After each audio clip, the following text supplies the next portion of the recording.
คำก็คือจางนอนละเมืองเลี้ยงมาหนึ่งเขียนเจอถึงกุมมือวันจำลองสู่หาหูนั้นนอนเว้ยเอามือเลยดีไล่โทบกันอยู่ก็เมืองเจิงในพบลองตั้งหักเขามองเปิดใจไว้หน้าปีเฮาตีคัดเจอหอมมึงปีเฮาตีคัดเจอปอกมาสร้างเงินหอเฮาสีเล่ผมเลยนั่งสู่จูป่าหัวใจปีในไม่เหมือนไฟเยาวกูเป็นหมาสนเก่าเจอนางก็ว่าปีพันลองเงินก็ว่าปีพันลองคำนางหันใจนาปีปันเผยหิมใจอ่อนหักปี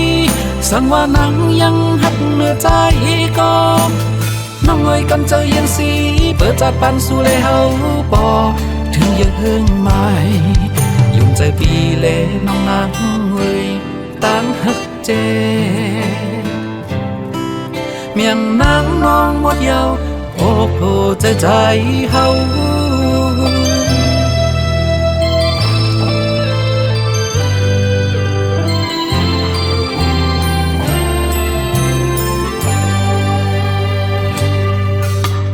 กำคำก็คือจางนอนละ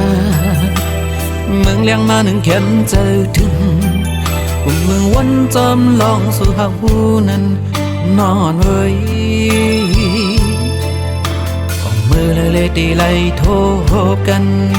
อยู่ก็เมืองเจิงในพบลองตั้งหักเขามองเปิดใจไว้หน้าปีเฮาตีคัดเจอหอมยินปีเฮาตีคัดเจอปอกมาสร้างเงินหอเฮาสีเล่ผมเลยนั่งสู่จูป่าหัวใจปีในไม่เหมือนไฟยาวก็เป็นหมาซ่อนเก่าใจนางก็ว่าปีพันลงเงินก็ว่าปีพันลงคำนางหันใจนาปีปันเผยหิมใจอ่อนหักปีสังว่านางยังหักเนื้อใจก็น้องไว้กันเจอยังสีเปิดจัดปันสู่เลยเฮาปอถึงยังไม่ยุ่งใจปีเล่น้องนางเอ้ยตั้งหักเจเมียงนางน้องมวนเยาวโอ้โหใจเฮา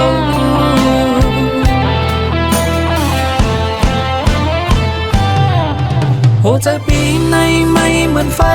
ยาวก็เป็นหมาซ่อนเก่าเจอนักก็ว่าปีพันลงเงินก็ว่าปีพันลงคำนางหันใจนาปีปันเผยหิมใจอ่อนหักปีสังว่านังยังหักเนื้อใจก็น้องไว้กันใจยังสีเปิดจัดปันสู่เลยเฮาปอถึงยังไม่ยุ่งใจปีเล่น้องนักเอ้ยตั้งหักเจเมียงนางน้องหมดยาวโอ้โหใจเฮา